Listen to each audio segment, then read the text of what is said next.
मग हळूहळू त्या घराला उत्तर करा लागते. तर बरेचसे लोक म्हणतात महाराज पहिला ह्या घराचा लय जलजलाट होता, हो आता घसरलं बघा घर. ते घसरण्याचं कारण म्हणजे त्याच घरातल्या कोणत्या तर वाडवडिलाचा त्या घराला शाप लागलेला आहे बस. मग त्या घरात समाधानी नाही, शांती नाही, माणसात माणूस नाही, कोणी कुणाला मानून राहत नाही, दुखणेन भानेन किरकिरीन आपशिरीन. काही काही लोक म्हणतात ना अंगातलं दुखणंच निघणं झाले महाराज, काय करावं की काय नाही की. पुन्हा तर मला करणी केली, करणी फिरणी काहीच नसते, तुझ्याच वाडवडिलाचा कुणाचा तर सराप लागलेला असते बस. अशा करण्यानं जर लोकांचं बिघडलं असतं तर जनतेला वाचू दिलं नसतं या करणी करणाऱ्या लोकांना. करणीचा फिरणीचा काही प्रकार नाही, हे वाडवडिलाचा शाप असतो. मग शेवटी ते घर उद्ध्वस्त होते आणि त्या घरातले मायबापाला नाही बघणारे मुलं कोणी सुना असत्या ते कधी मरण पावले तर ते नरकाला जाणार. अशा दोन प्रमुख महत्वाच्या सूचना दिलेल्या आहेत. देवाचा इन्कार करतील ते नरकाला जातील, पुन्हा जन्म नाही. मायबापाबद्दल काही करत नसतील, इन्कार करतील तर त्याच्या घरात समाधान शांतता नाही, होऊन येणार नाही, शेवटी ते नरकाला जाणार. अशा दोन महत्वाच्या सूचना आहेत या अभंगामध्ये. आता थोडं चित लावून कीर्तन ऐकणाऱ्या लोकांच्या मनामध्ये शंका येईल, महाराज असं का होतं, असं होण्याचं कारण काय. हे कबूल झालं, देवाला विसरल्यानंतर कंटाळा केल्यास नरकाला राहील, पुन्हा जन्म नाही, हे मान्य झालं. मायबापाचा इन्कार केल्यास घरात समाधान शांतता राहणार नाही, नरकाला जाते, हे बी मान्य झालं. पण असं होण्याचं कारण काय. महाराज म्हणले असं होण्याचं कारण म्हणजे देवानं मायबापानं आपल्यावर फार मोठा उपकार केलेला आहे. मग एवढा मोठा उपकार करून जर तुम्ही त्याच्यासाठी जर काही करत नसते, त्या उपकाराची जर परतफेड करत नसतात, उपकाराची जाणीव जर ठेवीत नसतात, तर अशा पापानं तुम्हाला बरोबर जीवनामध्ये धोके नापसरे होऊ शकते बस. कारण या जगामध्ये सगळ्यात मोठं पाप, सगळ्यात मोठा गुन्हा कोणता असेल तर उपकार केलेल्या माणसावर बैमान होणं, उपकार करणाऱ्या माणसाची टाळाटाळी करणं, त्याच्यावर मोठं पाप कोणतंच नाही बस. त्या पापामुळे सगळ्या घरामध्ये घडतात बस. त्याच्या पुढे जाऊन सांगू, एखाद्यानं जर तुमच्यावर उपकार केला आणि त्याच्यावर बैमान झाले तर अशा माणसाला देव सुखानं जगू देत नाही. शेवटी पुढे त्याला अल्पायुष्य सुद्धा होते, त्याचा शेवट मरणाचा सुद्धा चांगला होत नाही, अल्पायुष्य सुद्धा होते. एवढं पाप भयानक आहे, त्याला अपघात सुद्धा होऊ शकतो बस. हो, आणि अशा मोकळ्या बोलण्यानं जर तुमच्या मनाची शंका समाधान मिटत नसेल, तसे पुरावे सुद्धा आहेत माझ्याकडे.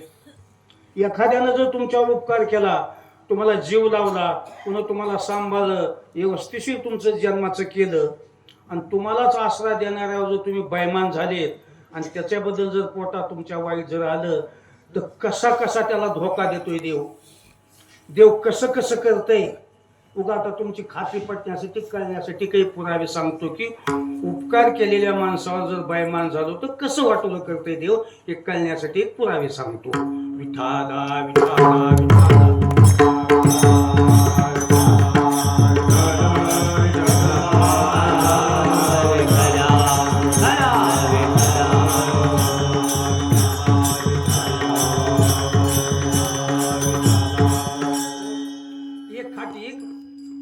बकर कापण्यासाठी खाटी खाण्यात घेऊन जाऊ लागला. बकर अवसानदार होतं. खाटकाला पोरानं सांगितलं होतं, बाबा बकर अवसानदार आहे, मी आणायला जातो. मला मी तर बसून काय करू, घेऊन येतो खाट्या खाट्या म्हणून गेला आणायला. त्या बकऱ्याच्या गळ्याला फासा टाकला आणि वडीत वडीत खाटी घेऊन येऊ लागलं. निम्या रस्त्यापर्यंत बकर मागं आलं, पण पुन्हा काय कळालं की जे झटका मारलं तर गळ्यातून दाव उपसून घेऊन गेलं पळून. बकर पुढे खाटी माग असा बराच दोघाचा पळण्याचा प्रयत्न झाला. थकलेलं होतं, पळून पळून दमाला आलं.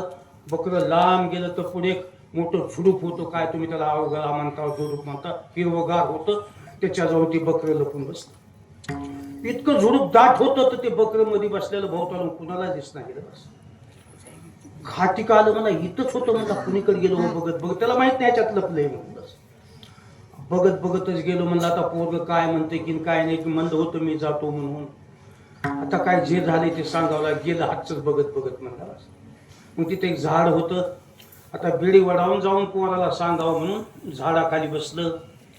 बिडी काढली, पेटीला वडू लागलं. आता बिडी वडली की जाच, आता बकऱ्याला गपचूप मध्ये बसावं का.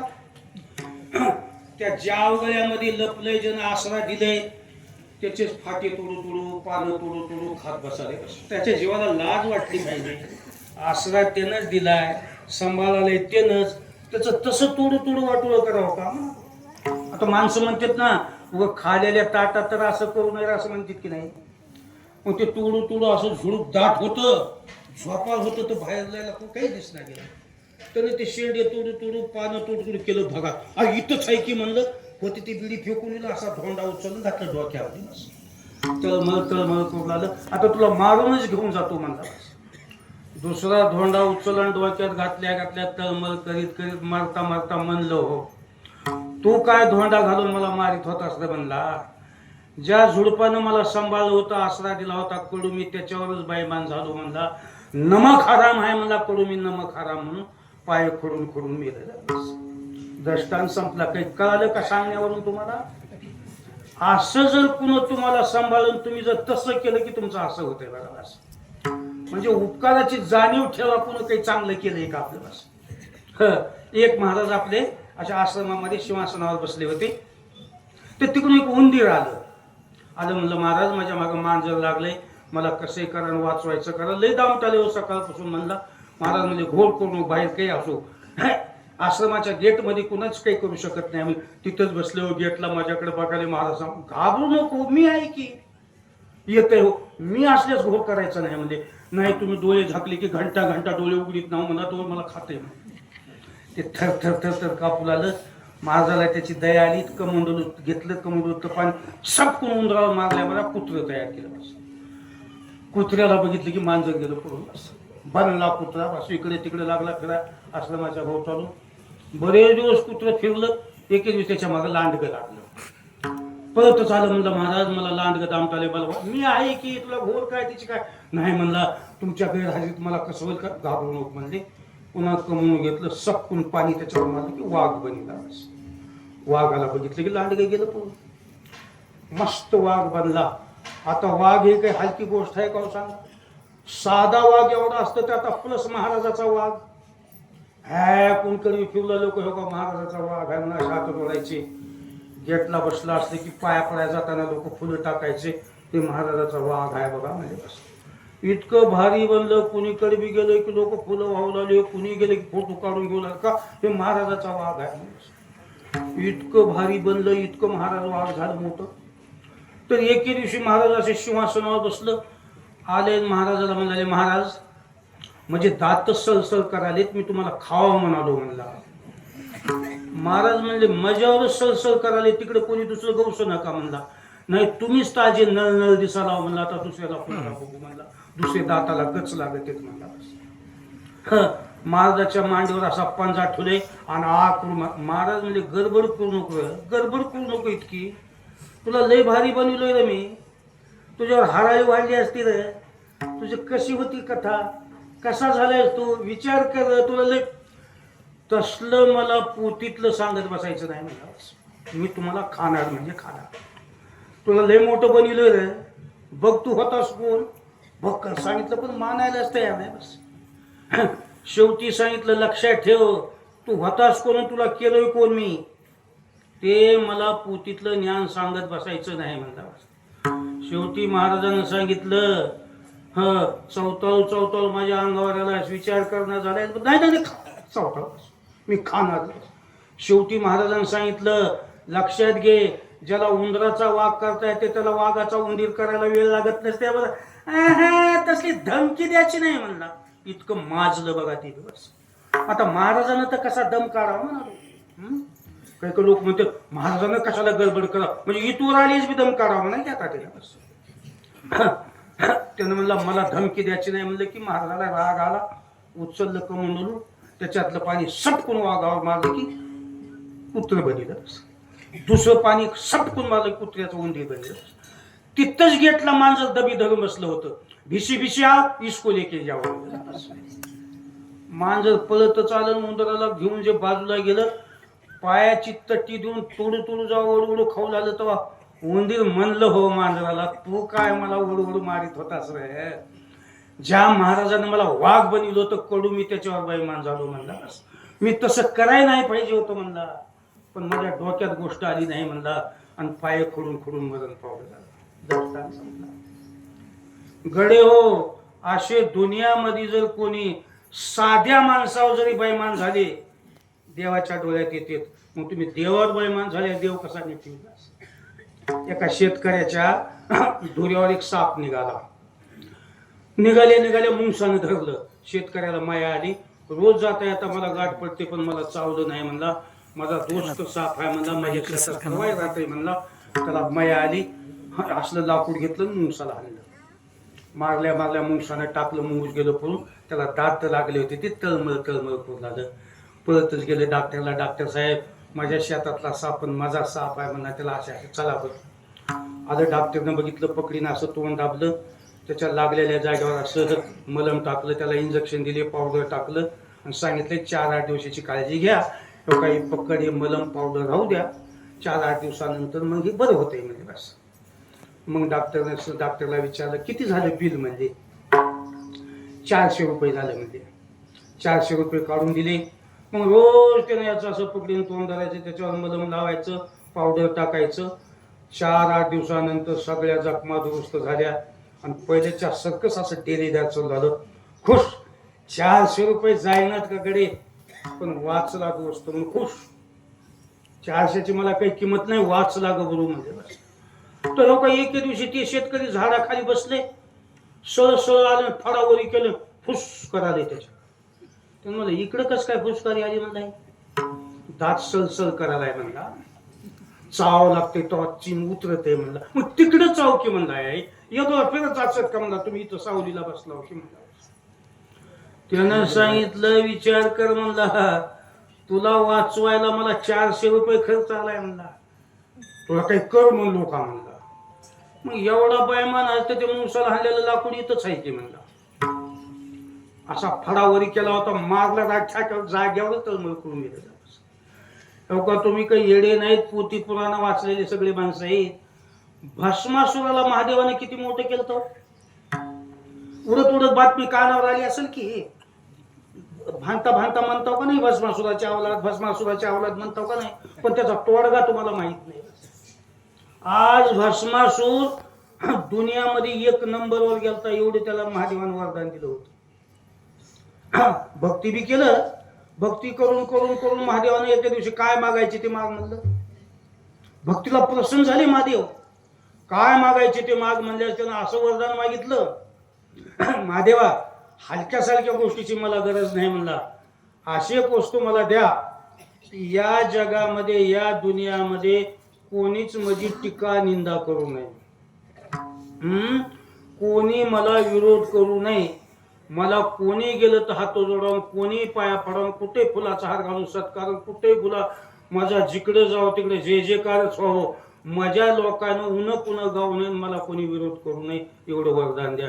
ते सक्सेस बायकाव गोष्ट आहे. असं दुनियामध्ये कोण नाही बरं त्या माणसाला त्याची निंदा करीत नाहीत.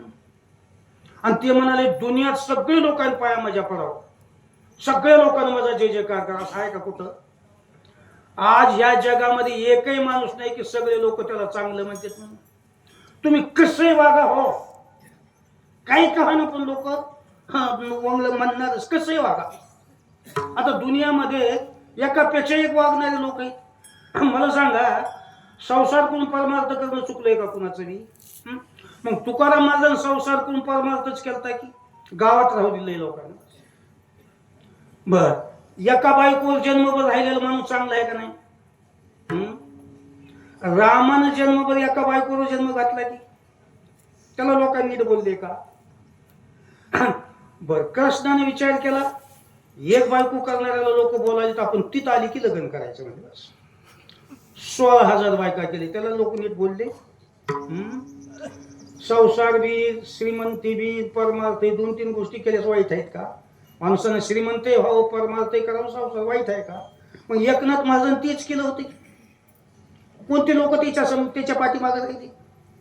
लोक म्हणजे माणसानं असं वागावं, माणसा हो का कसं बी वागा, लोक तुम्हाला बोलायचे राहत नाही. बस लोक काय म्हणाले तर ऐकून जर तुम्हाला चालायचं असलं तर एक दिवस बी जगणार नाही. बस कसं आहे, लोक आहेत स्वार्थी. पुन्हापासून आपलं चांगलं होऊ लागलं की वंगलं बी असलं तर त्याला चांगलं म्हणते, वाया गेलं असलं तरी. आणि काही मिळं नाही गेलं की चांगलं बी असलं ते त्याला नाव कुठं ठेवते. लोक स्वार्थी. मी केव्हाही सांगत असतो, लोक असे आहेत, ताकात जर माशी पडली तर ताक फेकून देतील, आणि तुपात जर माशी पडली तर चोकू चोकू खातील. बघा असे लोकांची आदत आहे. मिळगतीवर आहे सगळ्या. म्हणून लोक म्हणतील तसं मी चलतो म्हणलं. आता मलाही म्हणते माणसं असं वागावं. माणसात कसं कसं वागायचं ते मला द्या बरं यादी करून. तसा बाप तू बोलताना तिथला बोल. आज लोकायला ढब आहे. ज्ञानेश्वर माझा विचार केला, संसार करणाऱ्याला बोलाले, एका बायकोवाल्याला बोलाले, 16,000 बायकोवाल्याला बोलाले. मग आपण काय करायचं, ते लग्न बायकोच्या भानगडीत पडायचं नाही, आपण संन्यासीच राहायचं. मग संन्यासी राहून तर ज्ञानेश्वर माझं चांगलं म्हणजे का लोक. माणसानं लोकांच्या वागण्याकडे लक्ष देऊन जर वागलं, पाऊल टाकता येत नाही, पाऊल टाकता येत नाही. आणि हे तर म्हणाले सगळ्या दुनियानं मला चांगलं म्हणावं, द्या वरदान म्हणलं. बस महादेवानं पेच केला. ही गोष्ट काही शक्य नाही, तरी मागायला द्यावं लागेल. मग शोधून मार्ग काढला. लोक भेवाच्या रट्ट्यानं काही बी होच म्हणतात, काही बी गोष्ट हो म्हणतात भेवानं. तर लोकाला ह्याच भेव वाटावं असं काही त्याला हत्यार द्यावा म्हणजे. बस मग महादेवानं शोधून काढलं, लोकाला भेव आहे मरणाचं. आज सगळ्या जगामध्ये कुणाचं भेव आहे आपल्याला? सगळ्याला फक्त मरणाचं. मरण जर नसतं, तुम्ही येतो कीर्तनाला येत होता बऱ्या माणसो, एवढी सुगी सोडून इथे येत होता तुम्ही. गड्यो मरण आहे म्हणून चांगलं आहे बरं का. मरण आहे म्हणून करण्या धरण्या येत नाही, तर तुम्ही कुणाला रामराम केला नसता, कुणाच्या बोलूनी आळोनी केल्या नसत्या का. उद्या आपल्याला जायचंय बाबा, कशात काय करणी धरणी करावं, चांगलं म्हणून घ्यावं, काही तर तुम्ही करायला. मरण जर नसतं, काहीच मजा आली नसते जिंदगीमध्ये. बस मग असं त्याला वरदान दिलं, तू ज्याच्या डोक्यावर हात ठेवशील ते जळून मर. तसाच तू डोक्यावर हात ठेवले की जळून मारायचं. आता मग त्याला चौकड, याला आवाज कमीच राहू द्या, घुमाला जास्त. चौकड आडोटाय झाली. भस्मासुराला वरदान मिळालं, भस्मासुराला वरदान मिळालं, डोक्यावर हात ठेवलं की मारणारा वरदान मिळालं. लोक म्हणाले बाबा गप बसा, त्याला एक काही म्हणू नका. असं रस्त्यात झालं, या या या या या स्वर्गात गेलं, या होतं वक्तच. पण डोक्यावर हात ठेवल्यास काय करा.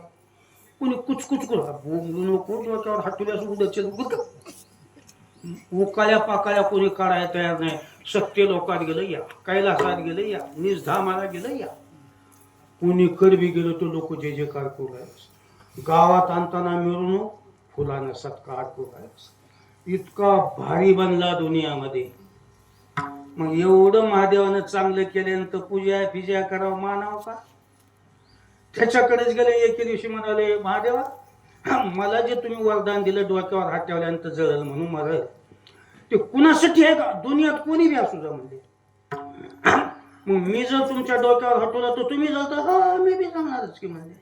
मग तीच विचार करून आलोय म्हणले, मी तुमच्या डोक्यावर हात ठेवून तुम्ही जळून मिळलं की पार्वती मोकळी होती, मी घेऊन जावं.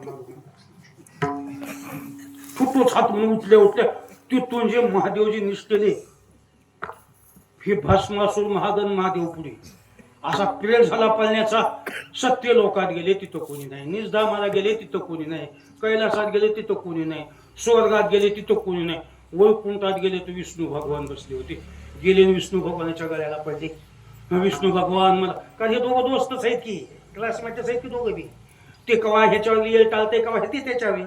विष्णू भगवान माझ्यावर मोठी गेला आल्या झाले तर काय म्हणले, आणि ती भस्मासूर माझ्या मागं लागलाय म्हणले. कशासाठी लागला मागं. मग सांगितलं, मी असं असं त्याला डोक्यावर हात ठेवलं की वरदान दिलं होतं जळून मरशील म्हणून, त्याचं चांगलं केलं होतं म्हणले. पण ते मलाच म्हणाले, तुझ्या डोक्यावर हात ठेवून तुला जाळून मारून पार्वतीला घेऊन जातो म्हणाले. म्हणले माझ्या मागं लागले ते याद करून म्हणले. विष्णू भगवानानं सांगितलं, महादेवा हलक्या माणसाला भारी वस्तू द्या जाऊ नये हो. आता तुम्हाला किती बारी आम्ही सांगायला, कुणालाही बी काही देताना जरा बैठक घ्या जा, मंडळ बोलवी जा. तुम्ही भूल लाव की कुणाला बी काही काही देऊ टाकता म्हणला. तुम्ही काय काय बरं कसं हात राखून काम करता म्हणजे हात राखून काम. असले हलक्याला दिला म्हणजे बारक्या पोरापाशी बंदूक दिली असं काही नीट वापरीत आहे का हो. कुणाला बी माझे तिळणार किती काय. महादेवा चुकलो म्हणजे, विष्णू भगवान मला काही कळायचं नाही म्हणजे. महादेवा इथून पुढे तुम्हाला सांगालो म्हणजे कोणती गोष्ट हात राखून करीचा म्हणजे बस. आणि मी बी तुम्हाला संसारिक लोकांना सांगालो कोणती बी वस्तू करत असताना हात राखूनच केलेली बरी.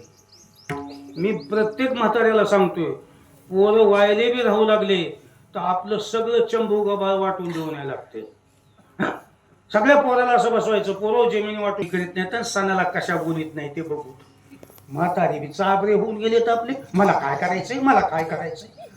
वरांड्यावर उभा टाकू दे नसून वरांड्यावर थोटकाळा पुढे. कोणती गोष्ट हात राखून करा कोणती गोष्ट हात राखून असं सांगालो म्हणून तू लोकांच्या डोळ्यात येतोय मी ह्याला ह्याच्याहून काय करायचं असं राहायचं द्यावाच लागेल की हो कुणाला बी. आज कुणाला मृदंगी शिकवायचा असला सगळे मुलं एकदा शिकवायचे नाही त्याला. सगळा मृदंग शिकविले असतं ते तुला सब त्याला येऊ देत नाही. त्याच्यासारखा मी आवाज येतोय. तुम्हाला कुणाला गायन बी शिकवायचं झालं असली न्यूट्रिशन शिकवायचं नाही. नाही तर तुमच्यापेक्षा गायला त्याच्यापेक्षा हेच बरं आहे म्हणते लोक. बस कुणाला कीर्तन बी कोण्या महाराजाला शिकवायचं झालं तर त्या कीर्तनकारांना असली कीर्तन देऊन यायला लागते. कुणाही म्हणावं मला बक्कळ महाराज दुनियात आहे पण त्याच्यासारखं जमत नाही ते कुणाला देऊन यायला लागते ना. ते दिले असतं त्याचं खाजगीकरण झालं की सगळं महादेवाला स्पष्ट सांगितलं. म्हणाले काय म्हणले पार्वतीला घेऊन जायचं ना असं तसं. बर एवढं बैमान झालंय का म्हणले महादेवा जे दुनियात उपकार करणारा बैमान राहते त्याची मला लई चिड आहे म्हणले. त्याचा कसा गुता काढायचा ते मी काढतो बसा इथं म्हणजे. बस कुठं आहे या दे माग म्हणले. मग विष्णू भगवानानं सुंदरबाईचं रूप धरलं. ते तिकडून आले हे इकडून गेले दोघांची तिथं करार झाला दोघांचा. त्याला माहित नाही हे देव आहे म्हणून. असं बघायला ओ बाई काय इथून महाद्या गेला का महाद्या इतकं माजलं बघा. कोण महाद्या ते पार्वतीचं येडं नव्ह का पार्वतीचं. त्याचं काय काम पडलं नाही त्याच्या डोक्यावर हात ठेवायचं आणि त्याची मेल्यानंतर त्याची पार्वती मला घेऊन जायच्या म्हणून मी त्याच्या मागे लागलो म्हणजे. हा आणि पार्वतीच कशी पटली मी तुम्हाला चांगली वाट ना. तुमचं लग्न झालं नाही नाही लग्न झाले असल्यास दुसऱ्या गाड्याला कशाला हाटकी ठेवू म्हणली मोकळीच हवं म्हणले मी करणे करतेच लावायचं. अजून तुमचं लग्न नाही झालं म्हणजे आणि कसं काय झालं नाही लग्न. माझ्या मनासारखा नवरदेव मिळणार झालाय म्हणले. पोरग माझ्या मनासारखं मिळणार झालंय. कसलं पाहिजे पोरग त्याला माझ्यासारखं नाचा यावं लागतंय. माणसात नाचावं लागतंय का एकट्यानंच नाही दोघंच नाचावं लागतं. करतो अर्ज सोडला काय हरकत नाही. गेला इकडे विसरून काढा राहणार. विष्णूच्या मनामध्ये बैमान झालायस ना बदमासा तू म्हणजे. बैमानाचा गुतान काटा काढायचा त्याच्यासाठीच मी आहे म्हणजे. बस उपकार करायची जाणीव करून बैमान झालास ना नाच काम सुरू केलं. जसं जसं मी नाचल तसं तसं नाच आलं पाहिजे ना. देवानं असं केलं की ते नाही तसं करायचं. असं केलं की असं केलं की असं जसे जसे करतील तसे 1 तास घुमीला बघा. गुडघ्यावर हात गुडघ्यावर कान धर कान वरी हात वरी असं करीत करीत करीत देवानं आपल्या डोक्यावर हात ठेवला की त्यानं बी आपल्या डोक्यावर हात ठेवलं. बड बड बड बड पेटलं. लगेच पेटल्या विष्णू भगवानानं साडी पिळून टाकली आणि विष्णूचं रूप धारण केल्या म्हणलं देवा मला असं का केला. बैमानाचा गुताच काढतोय म्हणला मी वाजली होत नाही. दृष्टांत संपला. आता एवढे जे दृष्टांत सांगितले हे कशासाठी सांगितले लक्षात आले ना. उपकार करून एखाद्यानं बैमान जर झालं तर त्याला देव जास्त दिवस जगू देत नाही. हाय ते बी जीवन सुखात ठेवीत नाही. म्हणून देवानं मायनं बापानं तुमच्यावर फार मोठा उपकार केलेला आहे. मग एवढा देवानं मायनं बापानं उपकार करून जर तुम्ही देवाचंच काही करीत नसताल आणि मायबापाला सांभाळत नसताल तर मग तुमचं तर काय चांगलं होणार म्हणले. आगते त्या नरकाने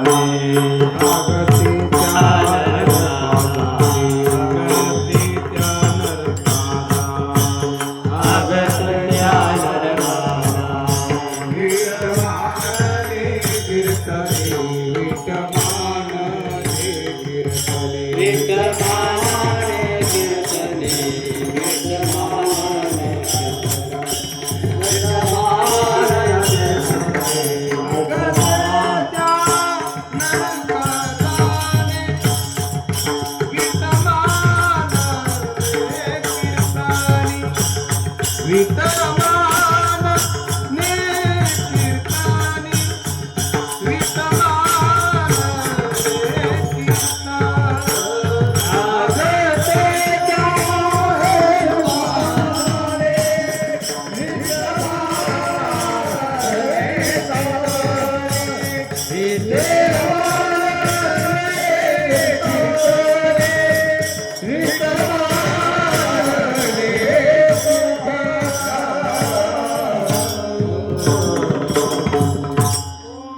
देवासाठी मायबापासाठी आपलं जीवन अर्पण करा.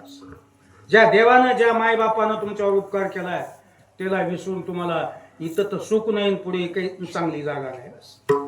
म्हणून सगळ्याला विसरला तर चालते, पण जन्मामध्ये देवाला आणि मायबापाला विसरता कामा नाही. बस जर साध्या माणसावर बैमान झालं तर देवानं त्याचा गुट्टा काढला.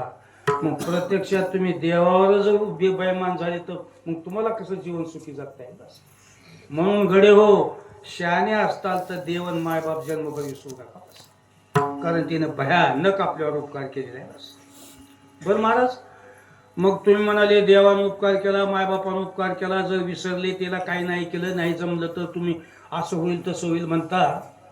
मग असं काय एवढी मोठी शिक्षा आणि एवढा मोठा दंड ठेवलाय, असं देवानं मायबापानं केलंय तर काय म्हणावं.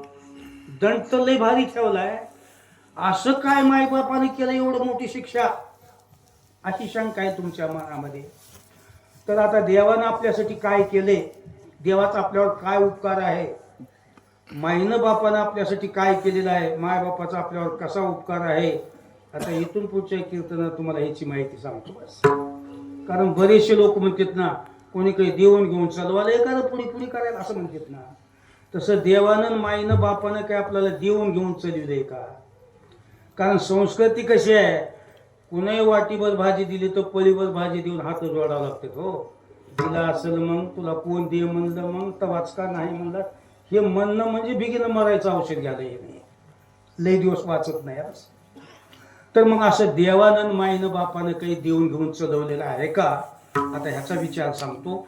अगोदर देवानं आपल्यासाठी काय केलेलं आहे, देवाचा काय उपकार आहे अगोदर सांगतो, आणि त्याच्यानंतर माईनं बापानं आपल्यासाठी काय केलेलं आहे, माईचा बापाचा उपकार काय हे मी नंतर सांगतो. विठाला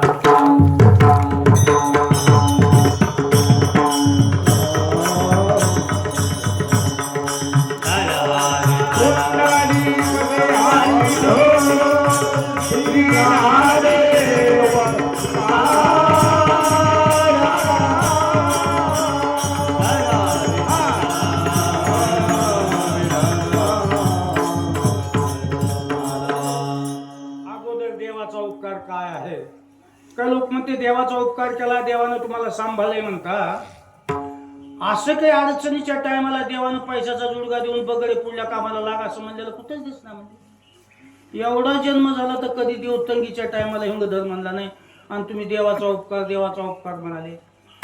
महाराज म्हणजे तुला कळत जरी नसलं, जाणत जरी नसलं तर आत्ताच नाही म्हणले.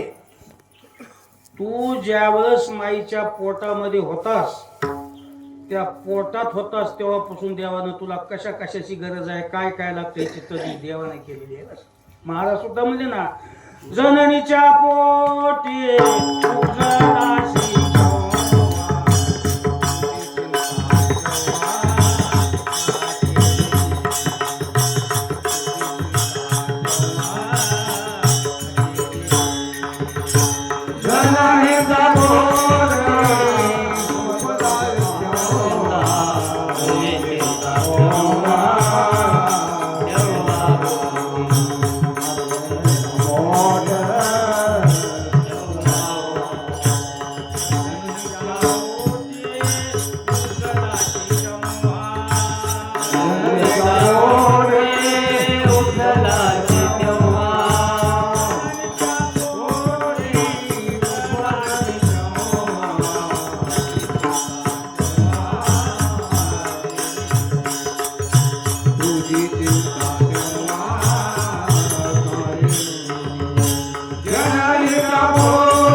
लक्षात घ्या, जननीच्या पोटी उपजलाशी जेव्हा तुझी चिंता तेव्हा तेने केली. देवानं सृष्टी तयार केली पण मनुष्य तयार केला नाही.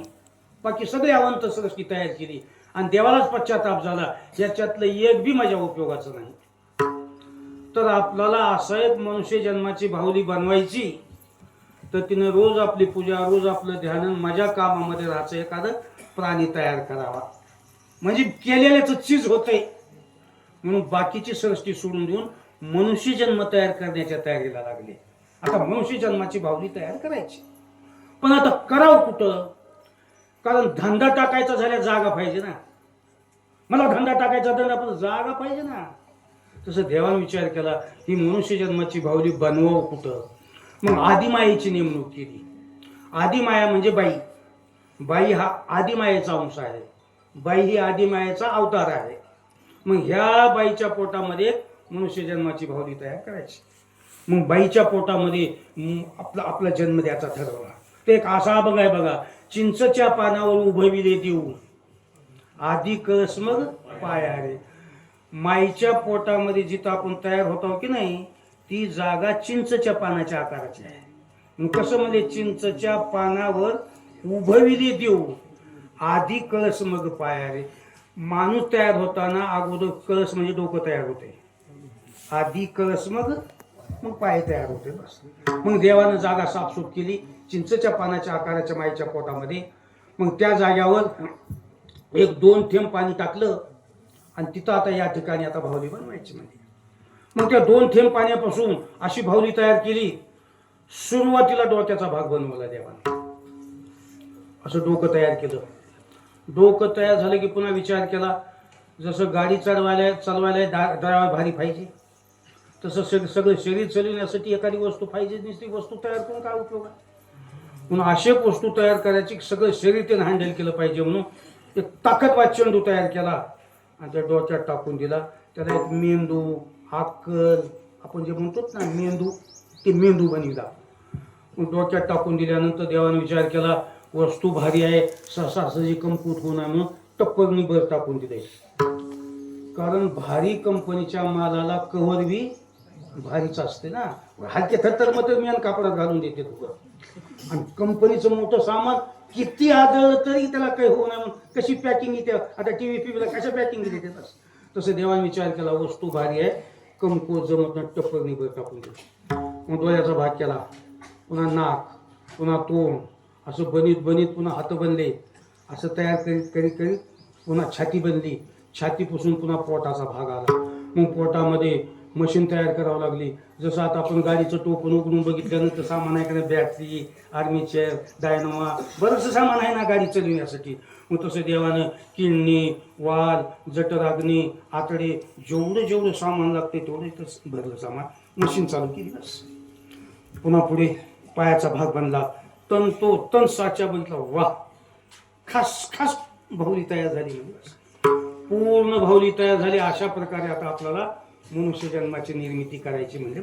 मग साच्या तयार झाल्यास पुन्हा देवाने विचार केला आता या बाईच्या पोटात किती दिवस ठेवलं म्हणजे बाहेर काढल्यानंतर त्याला वातावरणाचा परिणाम व्हायचा नाही म्हणून चाचणी केली, तपासणी केली की किती दिवसात ताकदबाज होईल बाहेर जगण्यासाठी.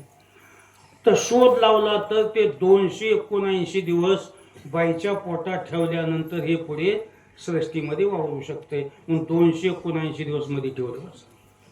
म्हणतील ही आकडा कस काय तुम्ही नवीन सांगितला? आकडा तुमचाच आहे, सांगण्यात बदल केलोय जरा. 279 दिवस म्हणजे 9 महिने 9 दिवसच होते. पहिल्यापासून लेकरं 9 महिने 9 दिवसाला जन्मते. मग आता 9 महिने 9 दिवस जुना झालेला मामला आहे म्हणून मी काही तर नवीन बोलावं म्हणून दिवसावर केलो म्हणजे त्याचं. बस 279 दिवस मध्ये त्याचं ठरवलं. पुन्हा देवाकडे पेच निर्माण झाला. मी तर पोटातली मशीन चालू केलो. 279 दिवस मध्ये ठेवायचं म्हणजे ती मशीनच कशी राहील? डिझेल असलं तरच गाडी चालेल की हो. मग आता माणसाच्या मशीनला अन्न पाहिजे. आता हे अन्नाची सप्लाय कशी करावं? लेकरू तर काही भारी आहे का, काही गिळायसारखं नाही, चावायसारखं. मग असं करावं लागेल की डायरेक्ट त्या मशीनलाच अन्न सप्लाय करायची योजना करावं लागेल.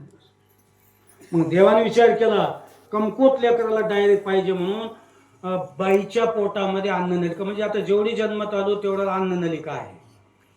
आपण अन्न जर खाल्लं चावलं तर ती अन्न नळीतून जाते आणि मशीनला फिट केलेलं आहे. वरून खालेलं अन्न वरून अन्न खाले की नळीतून मशीनमध्ये जाते, मशीनमध्ये सर्क्युलेशन होऊन सगळ्या नाड्याने फेकल्या जाते, रक्त होऊन फेकल्या जाते. मग कोणती नाडी धरा असं फटफट करते नाडी, रक्त फेकते. अशी सिस्टम आहे बनवलेली. मग देवाने विचार केला, तोंडा देऊ नळी, हे गिळीत नाही, खाता येत नाही आणि ह्याला चावण्याची शक्ती नाही. मग आता ह्याला डायरेक्ट कसं काय करावं लागेल म्हणून बाईनं अन्न खाल्यानंतर वरून नळीनं जे मशीनमध्ये जात होतं ना, ती नळी देवानं मध्ये कट केलं आणि तिथं टी पाईप टाकलं आणि तिथून पाईप काढला आणि डायरेक्ट जिथं मशीन होती इथं आणून जोडला. इथं वन आहे बघायला, काय म्हणतो तुम्ही त्याला, बेंबी. खरं तिचं नाव नाभी आहे, पण ते इंग्रज लोकांनी BNB केलं, म्हणजे त्याने इंग्रजीमधून केलं. म्हणे BNB म्हणजे बी म्हणजे बाळाला, एन म्हणजे नळी, बी म्हणजे बसविलेली. BNB बाळाला नळी बसविलेली. ते त्याच्या भाषेत केलं ते ना, म्हणा की खरं तिचं नाव नाभी आहे. मग डायरेक्ट तिथून नळी इथं जोडली. बस बाईनं अन्न खाल्लं तिकडे तिच्या मशीनला काही जायचं आणि त्या टी पाईपाच्या नळीतून लेकरा काही जायचं. 279 दिवस लेकरून मध्ये. आता काय केलं म्हणून लोक म्हणतात, ज्या बाईच्या पोटात आहे त्या बाईला त्या विचारा बरं किती तारखेला किती वाजता आहे टी पाईप टाकलाय नळी जोडली, आहे का तिला पत्ता? तिच्या पोटात असून तिला पत्ता नाही. बाप तर बैठकीतच राहते, हो त्याला हे बी नाही ते बी नाही, कितवा महिना लागलाच म्हणत राहते ते नाही तिकडे.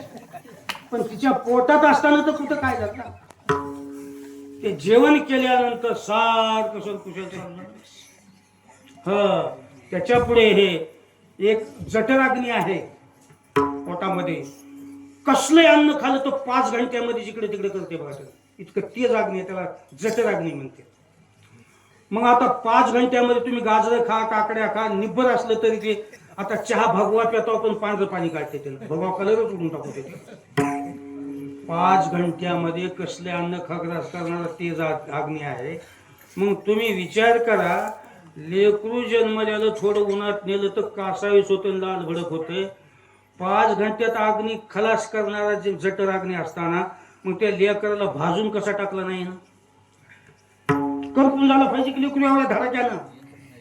कोणी म्हणते लेकरू इकडल्या खोलीत असेल, अग्नी इकडल्या खोलीत मध्ये व्हायला असेल, मध्ये खोल्या आहेत का मध्ये काय जागाचा ईदभर अशी आणि त्याच्यामध्ये गर्दाच गर्दायचा. तर मग काय केलं तर देवानं प्रत्यक्षात सांगितलं का दहन पचन सिद्धी जे करी तशी निर्वधी ते हुताशी तेजोवर्धी माझीच गा. अर्जुना, जे जठराग्नी आहे ना, त्या जठराग्नीकडे मी स्वतः गेलो. जठराग्नीला सांगितलं, हे बाळ आहे, उद्या माझी भक्ती करील, पूजा करील, मला आनंद मिळेल, ह्याला तयार करायचंय. तर तू हे बाळ तयार होईपर्यंत तुझे ते पॉईंट कमी करून टाक. जसं आपण स्टोव कमी करता, गॅस कमी करता, फक्त बाईचं शरीर चालू दे, पण लेकराला जळायसारखं करू नको, पॉईंट कमी करून टाकले. म्हणून आताही बघा, लेकरू पोटात असल्यास बाईला अन्न जास्त जमत नाही. माणसावर न वाटलं तर जनावरावर घालून बोलूत आपण. एखाद्या म्हशीच्या पोटात वगारू असल्यास म्हैस जास्त चारा खाते का? ते तेच ठेवून नाही, त्यांना ताकद ठेवून नाही, फक्त शरीर चालण्यापुरतं. बाईला सुद्धा भूक लागत नाही. जोपर्यंत लेकरू जन्मत नाही तोपर्यंत डिम राहणार तसं. सांगा, हे पोटातल्या अडचणी कुणा दूर केल्या? तेच तर महाराज म्हणले, गर्भी असता बाळा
चला त्याच्या पुढे तुम्ही कोरबा भाकर आगाव खाली जेवण जास्त झाले बघा, पोटात मावना झाले बघा म्हणता. पोटाला फक्त इतकं खाल्लं की पोट तुडून भरतंय, थोडं जास्त खाल्लं की तकलीफ करतं, इतकी जागा राहत नाही. मग पोटात इतकी जागा आहे, थोडं जेवलं की माणसाला सहन होत नाही. मग 3 किलोचं लेकरू कुठं बशील आहे म्हणाल ना.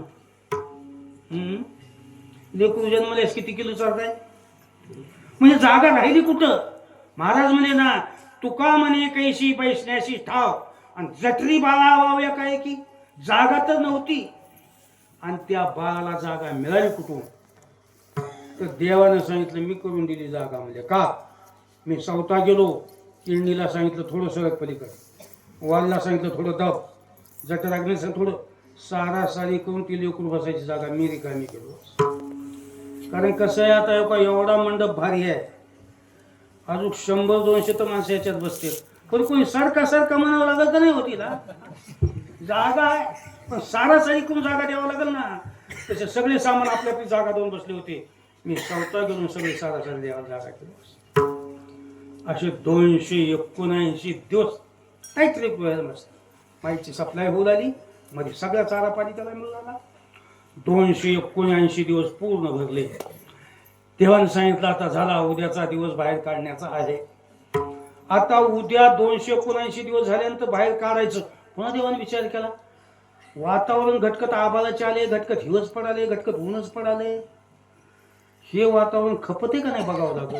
म्हणून बाहेरल्या वातावरणाला देवाने अशी चाचणी घेतली आणि पुन्हा लिहा करत, अरे बापरे आणखी 2-4 दिवस राहिलेलं बरं खतरनाक वातावरण आहे, आज बाहेर काढण्यात मजा नाही, राहू दे 2-4 दिवस मध्ये. दिवस भरले तरी 2-4 दिवस मध्ये ठेवायचं अडचणीनं. पण ह्या लोकांना गडबड झाली, दिवस झाले, बाळातीन होईना, चला दवाखान्यात. देवानं सांगितलं अडचणीनं ठुलोय रे, पैसे घालू नका रे दवाखान्यात, एवढं तयार करून मला बाहेर काढाय नका रे, उग बेजार होऊ नका रे. ह्या लोकांकडे दाम झालं, चला चला चला चला चला नेर दवाखान्यात. डॉक्टर कशाला चान्स सोडते आलेलं नाही कशाला म्हणते ना. कसल्या हालतीमध्ये बाळातीन होणं आवश्यक आहे सुरू केलं त्यानं. देवानं सांगितलं डॉक्टरा अडचणीनं मध्ये तुला लेकरू कमकुत आहे म्हणून बाहेरल्या वातावरणात राहत नाही म्हणून अडचणीने ठेवलं. तुला लईच गडबड असली तर बकीतून काढ, मी माझ्या वाटणं येऊ देणार नाही.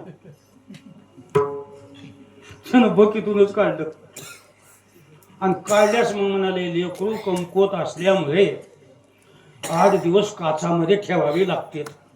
फुकट निघू आलं होतं, दाम झालं तुझ्याकडे जास्त, तुही काचामध्ये तू दिलं का.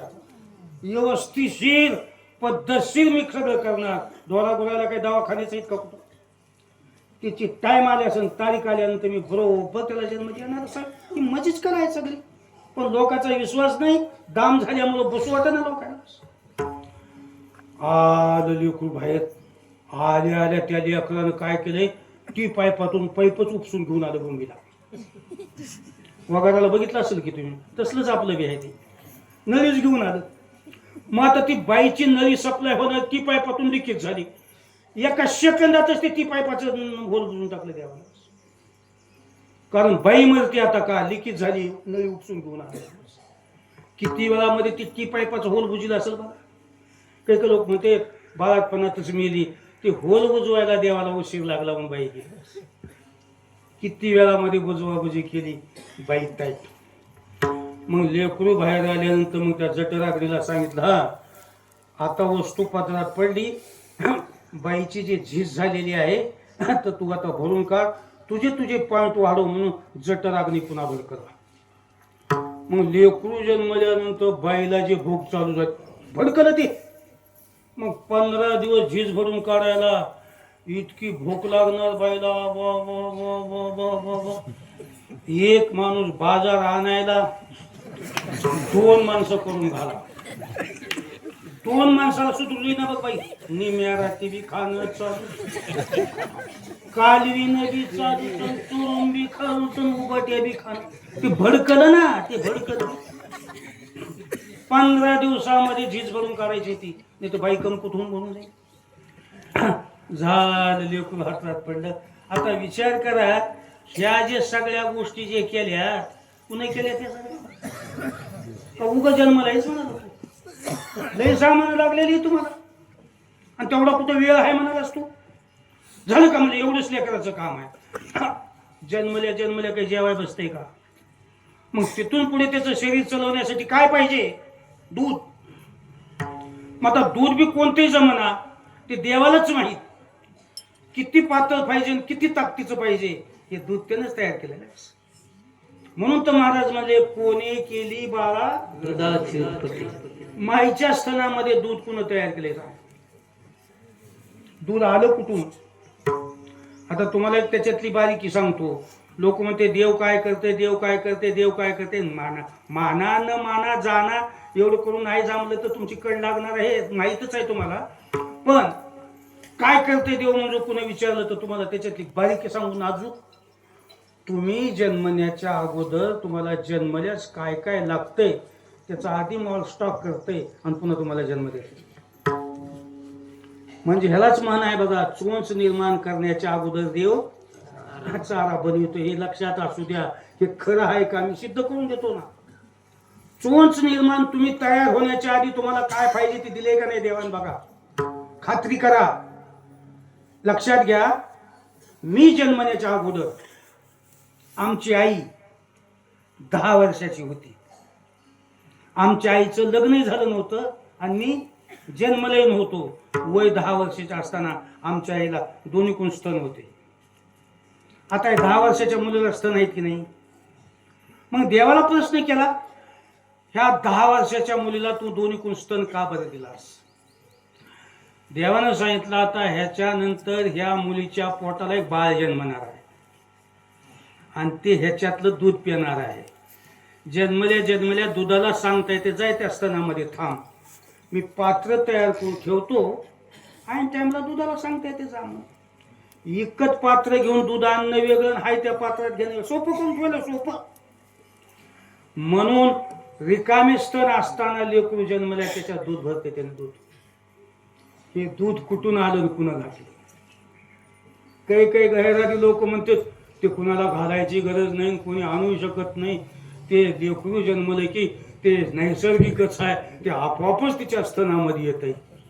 मग आता हे नैसर्गिकच आहे, आपोआप येते, तर मग त्याच्या बापाला कसं आलं नाही म्हणा, माईलाच कसं आलं? आता लेकरू तर दोघांचं बी आहे की बापाला बी आला पाहिजे की हो. प्याऊ की त्या लेकरांना, सकाळून माईला प्यावं, दुपारून बापाला प्यावं. लोक दोघांचं असताना असतं, माईलाच का आलं?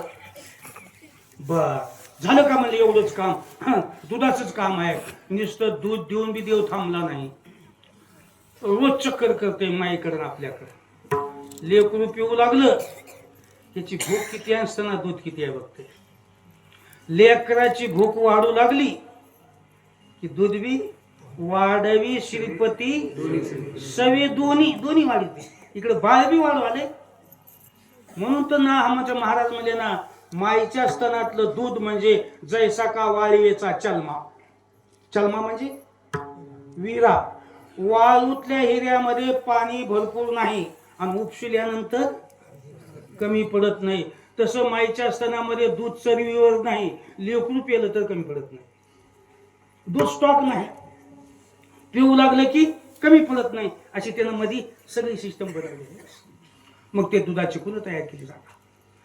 झालं म्हणजे तिथून पुढे काही लोक म्हणतात अन्नापासून, खुराकापासून दूध तयार होते. मान्य आहे मला, ते कबूल करतो. म्हशीला खुराक नाही दिल्यास दूध देत नाही, मान्य आहे. पण खुराक देऊन बी जर देवानं लक्ष नाही दिल्यास दूध होत नाही. नुसत्या खुराकानं जर दूध तयार झालं असतं, म्हशी आटल्या नसत्या ना. वगारू चारा खाऊ लागले की दूध काढून टाकते. लेकरू भाकर खाऊ लागले की माईचं असताना दूध कुठं गेलं कुठं? मग आता बाई तर अन्न खालीच की, खाली खोबरं खाऊ द्या बरं, पुन्हा लेकरू रांगत झाल्यावर दूध येते का? ते लेकरू दुधाचं काम संपलं की त्यांचं दूध भरपूर. किती भारी योजना आहे हो. काय नाही, तुम्ही अजून झोपीतच आहो भल्या माणसो. किती देवाने रात्रंदिवस आपल्यासाठी कष्ट घेतले. झालं, दुधाचं काम संपलं, पुन्हा लागला अन्न खाला. मग आता ह्या अन्नाची तयारी कोण करायला सांगा. एवढी तुळून तुमचा असं सगळा शिवार भरलेला आहे, ते कुणं केलं सगळं अन्न. आता का एवढा आबाळ मोकळा आहे, तुमच्या घरातल्या चंद्या संपल्या, कुणी कोण ढगाला बोलविते की बरोबर मोसमात पाऊस पडते. पाऊस पडला की तुम्हाला उचकीते पेरा. तुम्ही बीट टाकून घरला आलेत, देव त्या शेताकडे जाते, त्या शेताला बियाला बोलते मी तयार केलेली सृष्टी आहे, तर इतके दिवसामध्ये तुम्ही धान्य तयार करा, ह्या लोकाला खाला होते. तुम्ही येऊन घरी झोपले तेव्हा का त्या बियाला मोड कसा फुटते की, उगवते कसं की, दोन पानावर कसं येते की, उकाण्यात कसं येते की, पोट्यात कसं येते की, निसून कसं येते की, तासोट्या कसं लागतंय की, धान्य फुलोरा कसा येते की, आणि त्याला धान्य कसं आहेत. मला काय सगळ्या गोष्टी आपोआपच आहेत किंवा सगळ्या. आणि काही काही लोक म्हणतात 8 दिवस सप्त्यामुळं शेताकडे जाणं झालं नाही. काय बोंब झाली आहे की, तू जाऊन काही पोंगे ओढवडू काढतोस त्या शेतात. तुम्ही करता काय, आणखी 8 दिवस येत नाही इकडे म्हणतो. पण असं कोणी म्हणतं का सगळा शिवार उघडा झाला, माझं शेत महाग पडलं, वाडा पोंगी. असं काय, तू शेताला जाय न जाय, ठरलेल्या तारखेला तुला द्यायचं ती धान्य ते देणारच. मी नाही गेलो तू नका जाऊ. बक्कळ पेरलेले लोक मेले हो तर शेत पिकलेतच. मी नसल्यास काहीच होणार नाही, तू आत्ता मर. मरायचं असलं तर बघ संध्याकाळपासून मरतोस का, काहीच राहणार नाही. तुझं शेत पिकणार, महागडे आनंदाने खाणार. हे अन्नाची तयारी आपल्यासाठी देवाने केलेली आहे. पाणी, ह्या शरीराला पाणी पाहिजे, म्हणून पाण्याची तयारी आपल्याला देवानेच केलेली आहे. काय वाटून या केली पाणी, देवाची करणी देव जाणे. पाणी कशाचं बनलंय, लोक मध्ये पाणी लागलं प्रत्येक त्यांना आधीच भरून ठेवले बाबा. फक्त तुम्ही होल पाडाला तुम्हाला उघडं पाहिजे. पाणी तुळून प्रत्येक भरून टाकले का कुठं बी गेलं की नाही ते पाहिजे. पण कशाचं तयार केलाय त्यालाच माहिती. आता काही काही गोष्टी तुम्हाला घरी तयार करता आल्यात. चहा करा म्हणले की कसली माणूस चहा करायला, 2-3 वस्तू टाकून जाळून उकळले की चहा बनला. पण यदा कदाचित सरकारनं जर सांगितलं पिण्याच्या पाण्याच्या अपरातपर आहे, तुमचे तुम्ही पाणी तयार करून प्या. काय काय दुकानावर विकत आणावं लागेल म्हणून, आणि कोण्या भांड्यात टाकल्यास हलविल्यास पाणी होईल म्हणून. आणखी पाणी कशाचं बनले कुणाला, पाण्यावर प्रक्रिया आहे का. पण पाणी तयार करायची मशीन कुठं निघाली आहे का, ते शरीराला लागते. म्हणून देवाने एवढी भादुकी आपल्यासाठी केलेली आहे. ह्या शरीराला हवा पाहिजे, ऑक्सिजन पाहिजे. ऑक्सिजन नसेल, हवा नसेल तर चलत नाही. ती वाऱ्याची तयारी आपल्यासाठी देवानेच केली आहे. इकडून वारं कुठून सुटतंय की इकडे कुठं जाते, कवा इकडून इकडे येते. आलं वारं बघा, कोण्या गावून आलं, गेलं कुठे गेलं. वाऱ्याला निघायचं गाव नाही, मुक्कामी गाव नाही, इकडे तिकडे हिंडत जाते. कवा राग बी आला तर तिथल्या तिथं घुमत गोल फिरते. देवाने सांगितलं बंद पडू देऊ नका, श्वासोश्वासाला तुमची गरज आहे. मग आता कधी कधी ती बी वैतागत आहे की, झाडं पाडणं, पत्र उडविणं, रोजच ड्युटी असल्यास वैतागणार ती हवा देवाने तयार केलेली आहे. हे शरीराला उष्णता पाहिजे, गरमी पाहिजे. उष्णता असल्याची शरीर चलत नाही. एक मोठा चेंडू तयार केला सूर्याचा, त्याला सांगितलं दिवसभर तू गरम करीत राहा. लय बी गरमी झाली तरी टिकत नाही, थंडी पाहिजे. दुसरा एक चेंडू बनविला चंद्राचा, त्याला सांगितलं रात्रभर थंड करत राहा. सूर्याला सांगितलं दिवस गरम कर जा, त्याला सांगितलं रात्रभर थंड करीत जा. तुमच्या दोघांचे काय बिल होतील ते मी भरेन. बस चंद्र सूर्याचं बिल देव भराले. किती बिल येत असेल बघा की, एक टूक रात्रभर थोडा जीभ बाहेर पडते बिल भरताना. रात्रभर पौर्णिमेच्या दिवशी चंद्र फिरायला.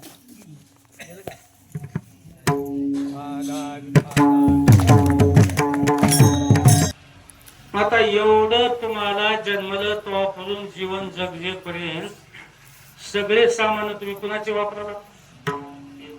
मग एवढं देवानं सामान तयार करून त्याचे बिल त्यानं भरून फक्त तुम्ही आंघोळ करून घंटाभर पूजा करून येता. दिवस नव्हता देवाकडे जाऊ नये, देवाचं नाव घेऊ नये, नमक हराम हो का, असली नमक हराम असली ते आपल्याला बघा. आज एवढं देवानं देवाचे सामान काढून घेतलं तू पावलाला जगू शकत नाहीस ना. बरेच लोक म्हणते देवाची पूजा करायला कुणाला वेळ मिळते. ऑक्सिजन जर त्यानं वापस घेतला तर जातोस का ड्युटीला.